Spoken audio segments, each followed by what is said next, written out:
Shalom, hari ini kita akan renungkan kitab 1 Samuel pasal 5, teksnya ayat 1 sampai 12, dan sudah dibagi dua paragraf. Paragraf yang pertama ayat 1 sampai 5, orang Filistin meletakkan tabut Allah di dalam kuil Dagon, tetapi Dagon terjatuh di depan tabut Tuhan. Paragraf yang kedua ayat 6 sampai 12, tangan Tuhan mendatangkan kegemparan yang sangat besar atas kota Asdod dan Gad, dan ketika tabut Allah datang ke Ekron, penduduk Ekron berteriak sebab merasa takut. Kesimpulannya, orang Filistin yang merampas tabut Allah meletakkan tabut itu di dalam kuil Dagon di sisi Dagonnya.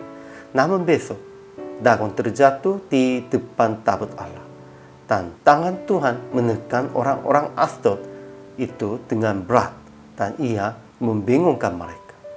Jadi mereka mengirim tabut Allah ke Gad, dan di sana juga terjadi kegemparan yang sangat besar. Tuhan menghajar orang-orang kota itu. Tabut Tuhan dikirim lagi ke Ekron. Namun penduduk Ekron berteriak sebab mereka merasa takut akan datang kegemparan berat di atas mereka.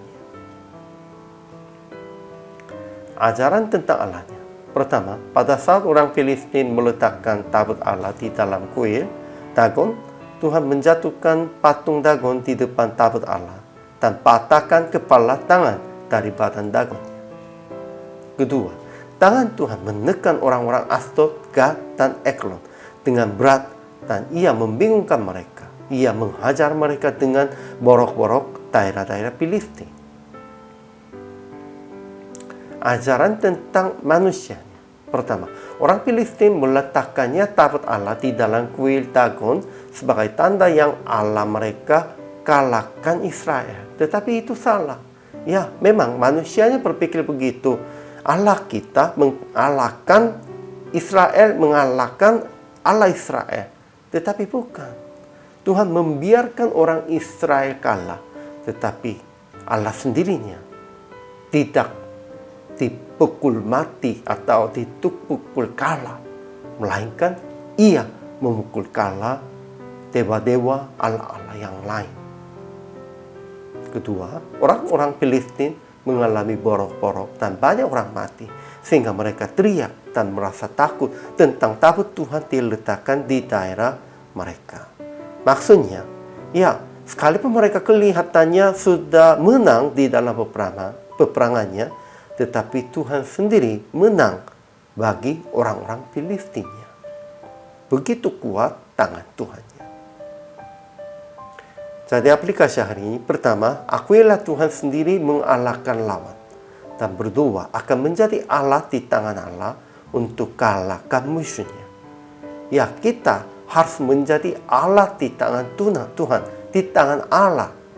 Kalau kita ingin memakainya kekuatan Tuhan dengan kita, itu salah. Kita hanya menjadi Allah di tangan Allah. Pada waktu itu kita bisa dikuatkan oleh kekuatan Allahnya.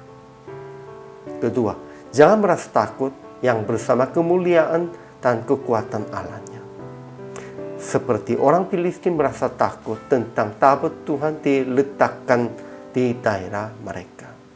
Jangan merasa takut, dan kita harus tetap maju kepada Tuhan dan tetap harus semangat pada waktu apapun. Akhirnya pada praktik hari ini, akuilah kekuatan Tuhan dan jadilah Allah di tangan Tuhan dengan taat bimbingan Tuhan, dan pujilah kuasa Tuhan dalam kehidupan Anda sehari-hari. Inilah kehidupan orang percaya.